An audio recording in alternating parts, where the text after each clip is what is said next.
Szanowni Państwo, moi drodzy, na samym początku opowieści o Ayla chciałem cofnąć się do wieków średnich i opowiedzieć Wam trochę o historii wyspy w tamtych czasach. No i żeby to zrobić, musiałem właśnie przyjechać tutaj. To jest środek wyspy, a w tymże środku wyspy mamy kolejną wyspę, maleńką, no bo to jest jezioro, Loch Finlagan. I owa wyspa na tym jeziorze odgrywała przez 2 stulecia niezwykle ważną rolę. Nie tylko w kontekście samej tejże wyspy, ale również całej zachodniej Szkocji.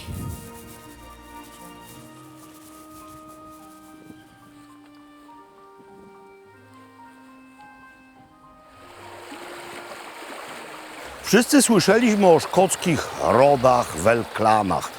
Wiemy, że owa wełniana materia, tartany, mogą się różnić zarówno kolorem, jak i układem kraty, w zależności od rodu welklanu. Ale owa klanowość sięga czasów średniowiecza. I właśnie tutaj, na owej wysepce, obradowali lordowie wysp.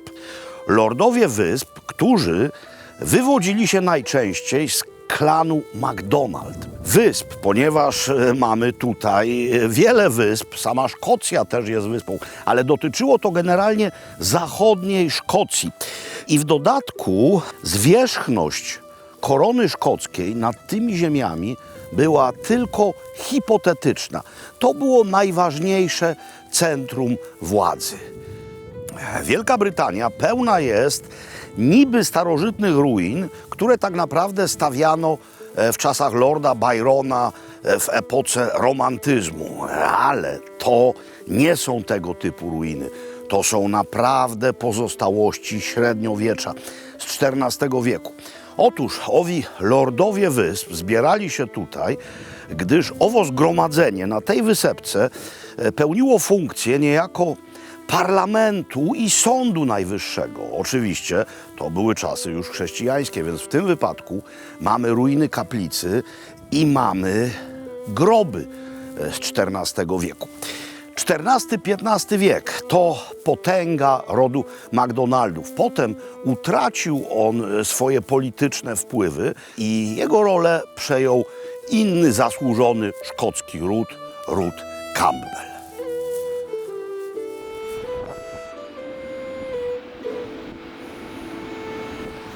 To już nie jest, moi drodzy, żaden loch, to jest otwarty ocean. Przecudna plaża Maher Bay. Wrócę jeszcze na chwilę do poprzedniej historycznej narracji. Oczywiście wzrost znaczenia klanu Campbelli to jedno, a spadek znaczenia klanu MacDonaldów to drugie. Ale tak naprawdę MacDonaldowie i lordowie wysp upadli wskutek konfliktu z koroną szkocką. To jest bardzo ważna informacja. Pamiętajcie, że to był wiek XV, a Wielka Brytania jako twór jednopaństwowy powstała w roku 1707 dopiero. A teraz wróćmy do tej plaży. To jest Mekka tutejszych surferów, ale surfowanie tutaj wymaga wielkiego doświadczenia. Zresztą taka zwykła cywilna kąpiel jest bardzo niepolecana, nie ze względu na aurę i na fakt, że jest tutaj raczej niezbyt ciepło. Chodzi o to, że skoro mamy otwarty ocean, to mamy niezwykle silne prądy. Trochę wieje, ale te fale są tu ogromne zawsze, niezależnie od tego, jaki jest wiatr. Mogą być tylko ewentualnie jeszcze większe albo jeszcze większe. No i właśnie mamy tutaj w związku z tym niestety wiele wraków, wiele morskich tragedii. Najsłynniejsza z nich wydarzyła się w październiku roku 1918, czyli pod sam koniec I wojny światowej. Do Europy płynęli na pokładzie brytyjskiej jednostki HMS Otranto amerykańscy żołnierze. Ale właśnie tutaj, no nie w pobliżu samej plaży, ale obok tych skał, Otranto zderzyło się z inną jednostką, osiadło na skałach, był sztorm i wielu amerykańskich chłopców zginęło w otchłani Atlantyku. Tak czy inaczej, miejsce jest przecudne i jedyne w swoim rodzaju. Jeśli mówimy o plażach, no to jest plażowa pocztówka z Isla.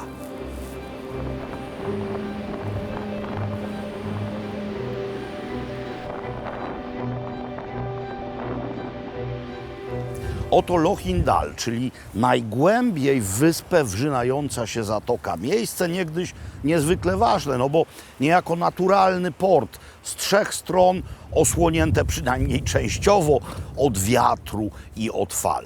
A jesteśmy w miasteczku Bruichladdich.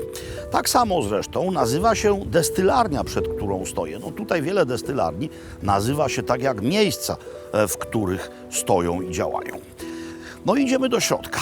Dlaczego akurat tu? No bo chcę wam pokazać, że whisky oczywiście jest napojem alkoholowym, ale przede wszystkim jest elementem szkockiej tradycji i kultury. Jest istotą niejako szkockiej tożsamości, jest szkocką dumą. A tutaj właśnie zaczęto robić coś, niejako wróciwszy do korzeni. No ale o tym w środku.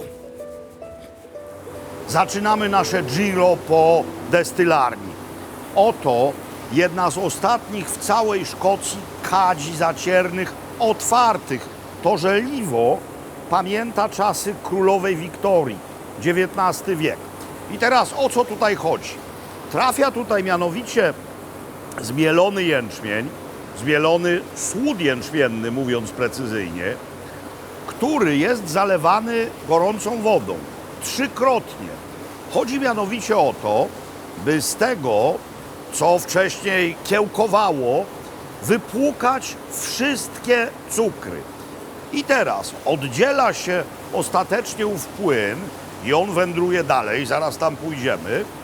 A to, co zostaje, się suszy, robi z tego pelety i to służy jako wspaniała pasza dla miejscowego bydła. Jesteśmy w miejscu, gdzie nie powinniśmy bardzo mocno wciągać powietrza w nozdrze, gdyż mamy tutaj kadzie fermentacyjne, niektóre z nich na potrzeby nasze zdjęciowe otwarte. No więc słód wyłącznie jęczmienny, 72 godziny fermentacji i mniej więcej 7,5% alkoholu w tym się uzyskuje. No i właśnie, słód jęczmienny, a więc jęczmień.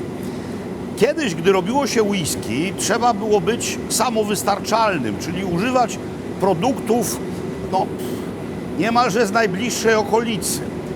Ale to się zaczęło zmieniać, globalizacja i w latach 80. ubiegłego wieku w całej Szkocji zaczęto używać jęczmienia importowanego z Francji, z Holandii, ale to jest inny jęczmień, bo inny tam jest klimat, więc więcej cukru, dłuższa wegetacja, to wszystko ma znaczenie. I właśnie ta destylarnia postanowiła, że będzie używać wyłącznie szkockiego jęczmienia, a w dodatku jak najwięcej tego, który jest w stanie pozyskać na wyspie. Mniej więcej 50% jęczmienia, który jest tu używany, pochodzi z Isla. No i to odrodziło uprawy jęczmienia tutaj, które były już prawie w zaniku.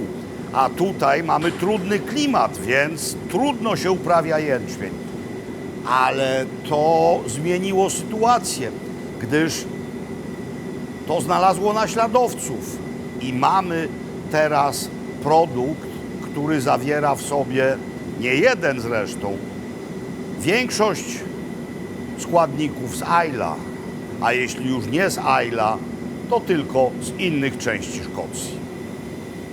Wspaniały, miedziany, stary alembik. I to jest idealne miejsce, by jeszcze raz Państwu wyjaśnić, bo już kiedyś w innym kraju, gdzie robi się whisky, o tym mówiłem, co oznacza termin single malt na etykiecie butelki. Single, Czyli cała whisky w tej butelce musi być z tej samej destylarni.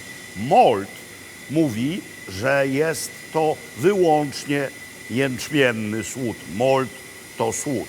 W końcu tutaj w Szkocji whisky single malt musi być minimum 2 razy destylowana.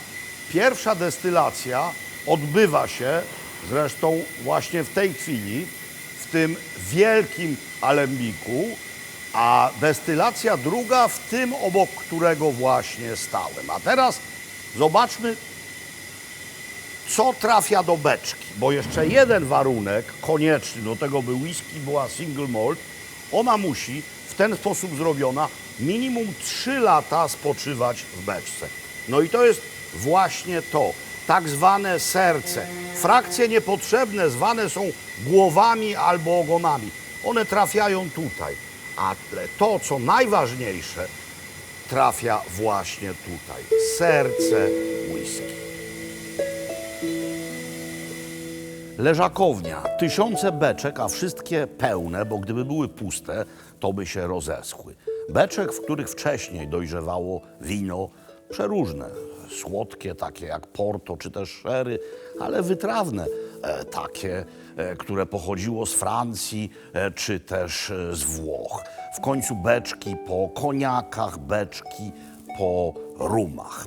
No i w nich wszystkich w tej chwili leży miejscowa whisky. Ja mam przed sobą butelkę The Classic Lady, która jest niezwykła jak na miejscowe standardy, bo jest to single malt, ale w ogóle nie dymny, bo nie jest robiony przy użyciu wędzonego torfem słodu jęczmiennego. Jedna, jedyna taka powstaje na wyspie. Ale chcę wam pokazać na jej przykładzie, jak to jest skomplikowany proces, zależny tak naprawdę tylko od podniebienia człowieka. Żeby powstała taka butelka i to, co za chwilę znajdzie się w kieliszku, człowiek musi wymieszać 7 różnych whisky. No właśnie stąd. To są wszystko single malty, tylko że były w różnych beczkach leżakowane. No, zobaczcie, radykalnie różne kolory mogą być. Oczywiście słód wyłącznie jęczmienny, skoro single malty, no ale jęczmień różnego pochodzenia, więc one się niezwykle różnią. I teraz potrzeba właśnie ludzkiego podniebienia, żeby, kiedy się jedna partia kończy, móc zrobić drugą, znowu łącząc to wszystko. Łączy się whisky prosto z beczki. Zatem one, wychodząc wprost z beczki, mają około 60%. Trzeba dolać do tego źródlanej wody, oczywiście nie z takiej buteleczki. Ja mam tutaj trochę tej wody, by sobie parę kropel dolać, by całość osiągnęła woltaż mniej więcej 50%. No i tak to się dzieje. W związku z tym, jakże ważne pytanie, czy to jest zatem whisky blended, czyli mieszane, no bo teoretycznie mamy tutaj pomieszane różne rodzaje whisky. Nie, bo to nie są różne rodzaje whisky. To wszystko jest single malt. To wszystko jest z jednej destylarni, to wszystko jest w alembikach destylowane, no więc whisky blended jeszcze najczęściej są z niewielkim udziałem jęczmienia, jeśli chodzi o słód, różne inne ziarna. Tak, materia whisky jest niezwykle skomplikowana, a o finalnym efekcie decyduje master distiller, czyli człowiek. Człowiek. To brzmi dumnie, również w kwestii whisky. A teraz to.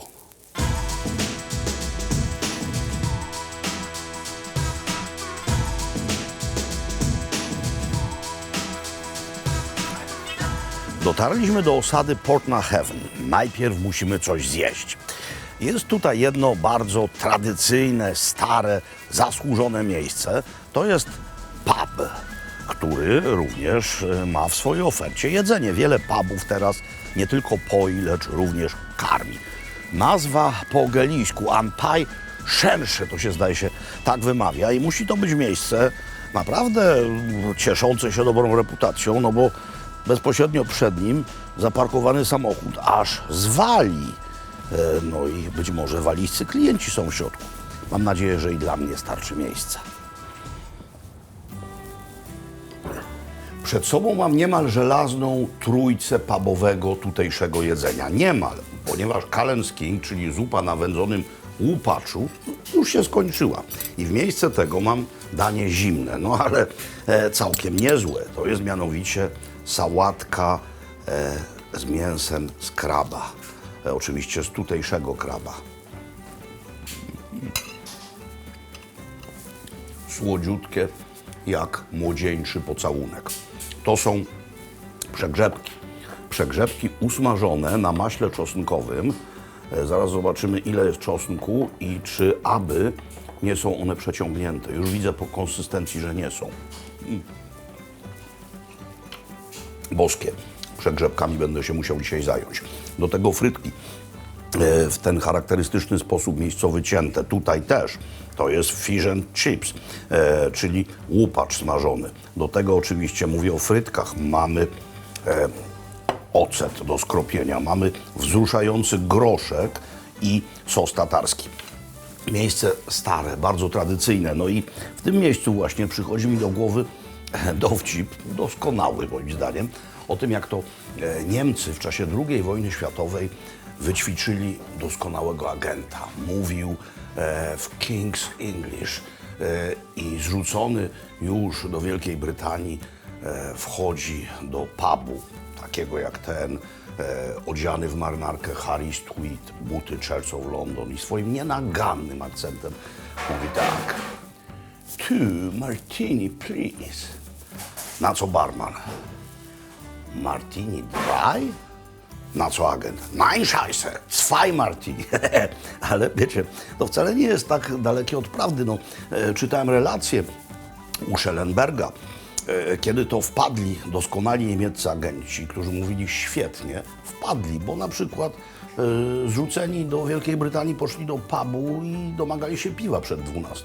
I od razu ktoś zauważył: "Halo, John, mamy tu takie jegomości". Albo kasłali straszliwie, zaciągając się papierosem Players Navy Cut, a nie byli przyzwyczajeni do Virginii, tylko do swoich Juno. Więc wiecie, jak się chce dobrego agenta wyćwiczyć, trzeba wszystko wziąć pod uwagę. Ja wziąłem pod uwagę wszystko, dlatego też teraz koncentruję się na moim ukochanym łupaczu. Crispy, very crispy.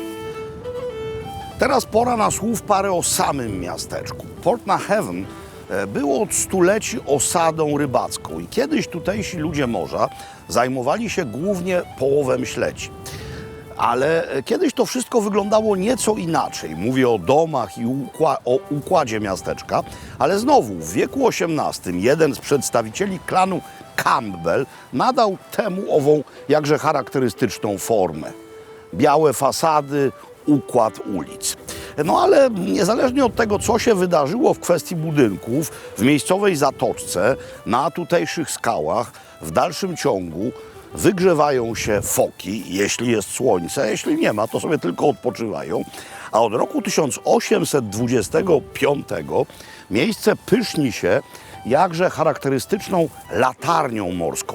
Co bardzo ważne, jej autorem był niejaki Robert Stevenson. A Robert Stevenson był dziadkiem Roberta Louisa Stevensona, tego od Wyspy Skarbów, czy od doktora Jekylla i Mr. Hyde'a. No i tak sobie tutaj trwa życie. Jeden pub, foki, latarnia morska. Od XVIII wieku w zasadzie niewiele wizualnie się zmieniło. Jakie składniki trzeba mieć, aby zrobić słodową whisky? No, jak sama nazwa wskazuje, trzeba mieć słód. Tutaj na wyspie rósł i rośnie nadal jęczmień. Zatem w tym wypadku chodzi o słód jęczmienny. Ale żeby zrobić słód, trzeba namoczyć ziarna, one muszą zakiełkować, a następnie trzeba je wysuszyć. Normalnie, gdzie indziej, bardzo często do suszenia słodu używa się ciepła palonego drewna, ale jak widzicie, tutaj prawie nie ma drzew. Zatem radzono sobie i radzą sobie tu nadal w inny sposób. Czego jest pod dostatkiem? No tego, przy czym stoję. Stoję przy przepięknym krzaczku wrzosowym, który jeszcze gdzieniegdzie ma swoje wspaniałe kolory. Tak, to jest wrzosowisko.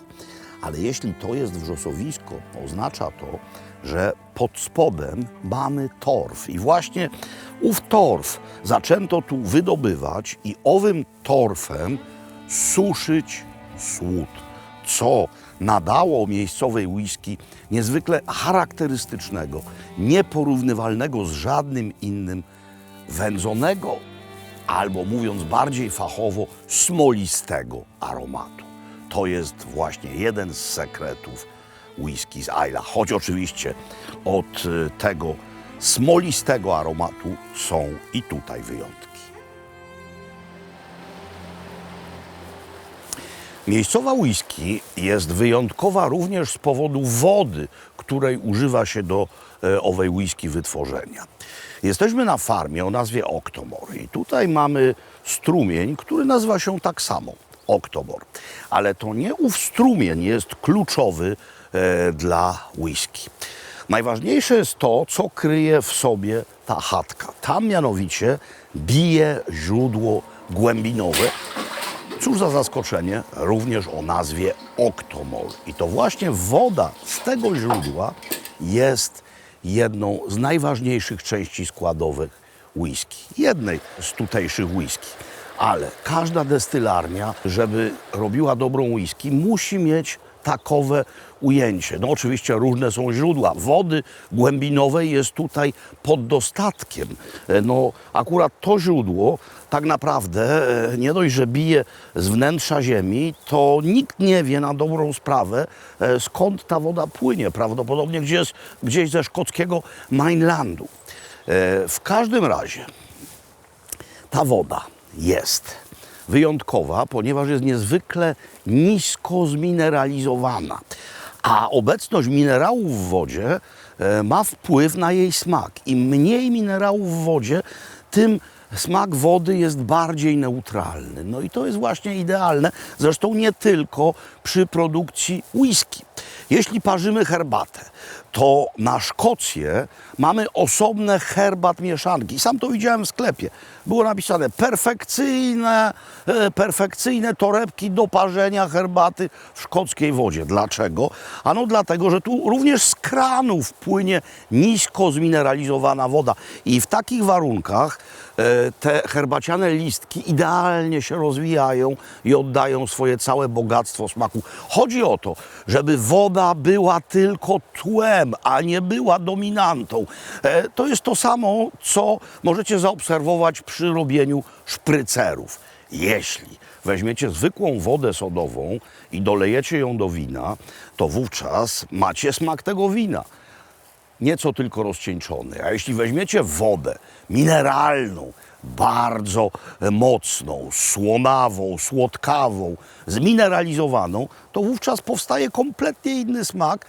Smak, który kłóci się z naturalnym smakiem wina. No i tak samo jest przy produkcji whisky. Gdyby to była woda silnie zmineralizowana, to jej smak mielibyśmy w końcowym efekcie, w trunku. A tak to jest tylko element konieczny, który nie zaburza kompozycji całości. Oto miejscowość Port Charlotte. No, jakże typowa i przepiękna. Typowa dla tutejszych krajobrazów. No więc właśnie tutaj, w tym pięknym miejscu, chciałem pokazać Wam również coś typowego dla tutejszej whisky. Tak naprawdę chodzi o styl, który jest powszechnie znany i kojarzony z Islay. Torfowiska już widzieliśmy i choć wiecie też, że są na wyspie whisky, które wytwarza się bez wędzenia słodu dymem z torfu, no to jednak właśnie ta metoda jest pieczęcią Islay. Mam tutaj dwie whisky, które w tejże kategorii się mieszczą. Dwie, ale jakże różne od siebie. Ta nazywa się tak, jak owo miasteczko, w którym jestem, czyli Port Charlotte, a ta, jak już znane Wam źródło, Octomore. No i teraz na czym polega różnica? No, musimy sobie wyjaśnić, co się dzieje w trakcie owego procesu wędzenia. Otóż w tym słodzie powstają fenole i mierzy się specjalną skalą, która się nazywa ppm, ilość tychże fenoli w uwędzonym słodzie, w uwędzonym materiale. No i można decydować się na dwie rzeczy. No i tutaj mam właśnie przykład owych dwóch rzeczy. Można chcieć robić whisky cały czas powtarzalną. Co roku się robi whisky i chodzi o to, żeby ona z każdego roku smakowała tak samo. No i jak to zrobić w wypadku whisky, gdzie słód jest wędzony, kiedy jedno wędzenie może się różnić od innego i tych fenoli może być więcej albo mniej. No, trzeba to ustandaryzować i wówczas to dodaje się do słodu wędzonego torfem słód niewędzony. No ile? Tyle, ile potrzeba, żebyśmy mieli ten sam smak, ten sam aromat, ten sam bukiet.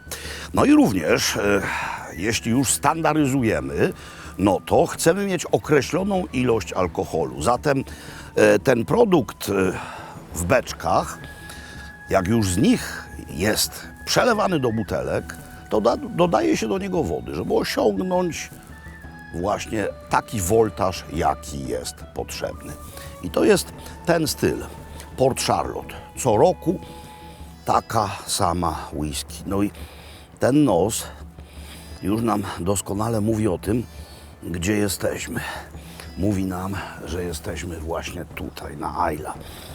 Tak, to jest zapach wędzenia, zapach również czarnego tytoniu, Kentucky na przykład, a mówiąc nie o używkach, troszeczkę zapach podkładów kolejowych. Tak pachnie torowisko. Pamiętam to z dzieciństwa, kiedy chodziło się po wyłączonych już z ruchu trasach kolejowych i te nasmołowane drewniane podkłady podobny zapach wydawały. To jest coś, co akurat ja ubóstwiam.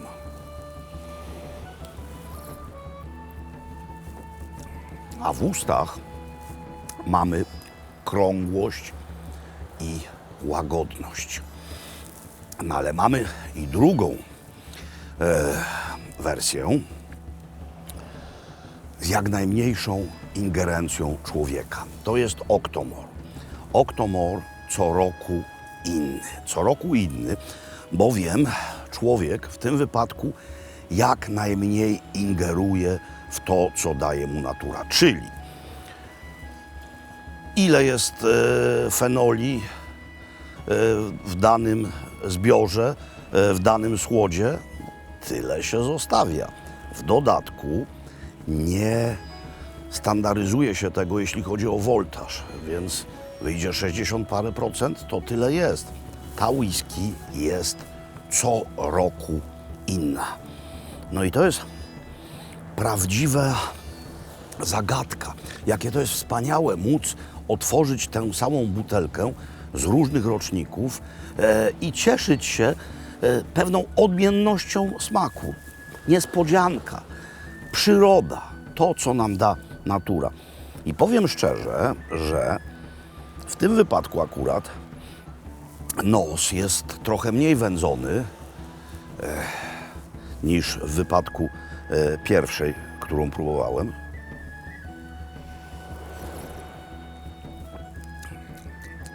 Ale za to usta są mocniejsze. To jest taki dzikus, no ale zobaczcie na ten krajobraz. No przecież tutaj przypływali wikingowie kiedyś. No wtedy jeszcze whisky nie było, ale ona przyszła, no nie tak dużo potem, z Irlandii.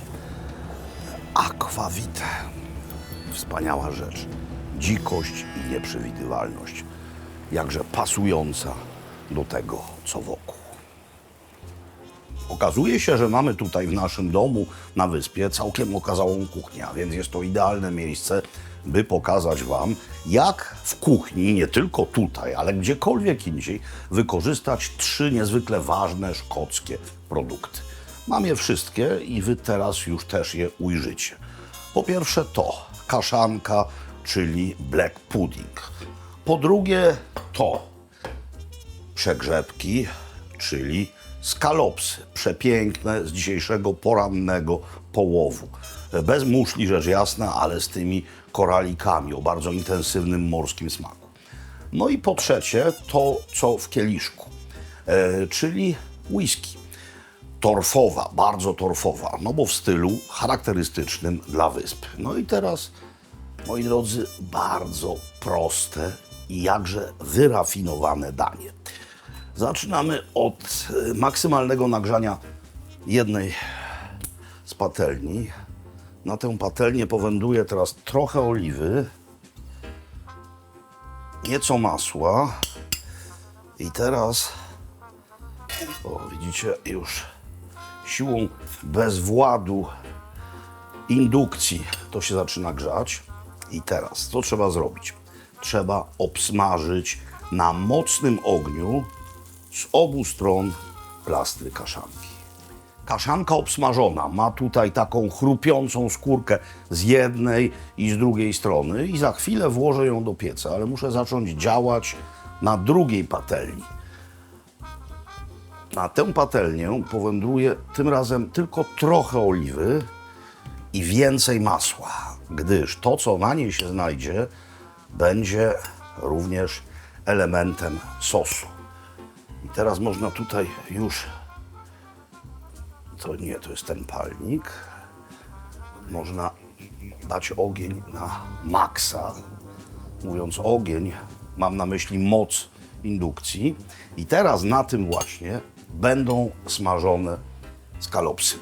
O co chodzi w smażeniu skalopsów, czyli przegrzebów? Chodzi mianowicie o to, by one się smażyły na jak najmocniejszym ogniu, jak najkrócej. I to się zaraz zacznie dziać. Masło już się rozpuściło, to już jest gorąco. No i wkładam. O, skwierczy. Przepięknie. 30 sekund z jednej strony, 30 sekund z drugiej strony. I to jest mniej więcej czas, który wystarczy mi na wsadzenie patelni do pieca. 100 stopni. Chodzi tylko o to, żeby kaszanka była ciepła. A teraz myślę, że można już przegrzebki przełożyć na drugą stronę. Trochę soli, trochę pieprzu i coś, co nada całości smaku. Ponieważ nie jest to gaz, więc będę musiał posiłkować się zapalniczką. Mianowicie whisky. I teraz błyskawicznie podchodzę do pieca, wyjmuję stąd bardzo ciepły talerz, szybciutko i odkładam na ciepły talerz skalopsy. One nie wystygną. Teraz akcja już będzie bardzo, bardzo szybka. Na patelni zostało mnóstwo pięknych rzeczy, mówię o smaku, więc teraz trochę soku z cytryny.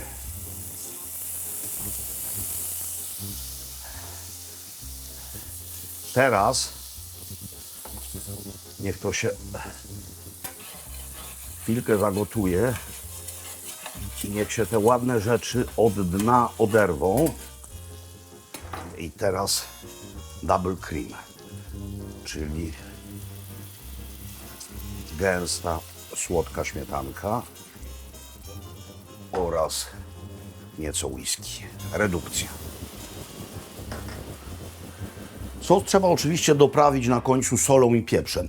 Gdybym był w restauracji, to należałoby ów sos przecedzić, no bo tam zostały takie fragmenty tych frakcji, które przywarły do patelni. W tym jest dużo smaku. No, ale nie jestem w restauracji, więc można to zrobić tak, jak ja za chwilę zrobię. Więc teraz dodatek soli i pieprzu i za chwilę danie będzie podawane. Wszystko mamy. Błyskawiczna akcja. Teraz tak. Najpierw bierzemy trochę tego sosu. A jaka to jest wspaniała redukcja. Gęsty. No i robimy sobie takie artystowskie mazie na talerzu, ale nie z całości. Gdyż teraz, proszę tutaj stać, układamy plastry kaszanki na tym. Powiedzmy 3. I teraz bierzemy trochę tego i na każdym plastrze układamy znowu trochę tego aromatycznego sosu. No naprawdę niezwykle prosta rzecz. Trochę whisky dymnej, dużo double cream, trochę masła, trochę soku z cytryny, sól, pieprz i jest sos taki, że palce lizać. I teraz, proszę tu stać, i teraz na każdym plastrze kaszanki, o proszę nie zjeżdżać, układamy jednego skalopsika, jednego na przykład. I zobaczcie, to w zasadzie jest wszystko. Jeśli się to zamawia w kompozycji pubowej czy też restauracyjnej tutaj jako drugie danie, to zdarza się, że to jeszcze jest podawane na pire, na przykład ziemniaczanym, albo też na pire z brukwi, albo na pire z selera, ale mamy tutaj wszystko, co trzeba. I teraz wnętrze. Niech odsłoni wnętrze. Widzicie, jest nieprzeciągnięte. I trochę kaszaneczki, trochę tego mocno skoncentrowanego sosu. No. Ręce mi się trzęsą z emocji. Oh yeah. Good.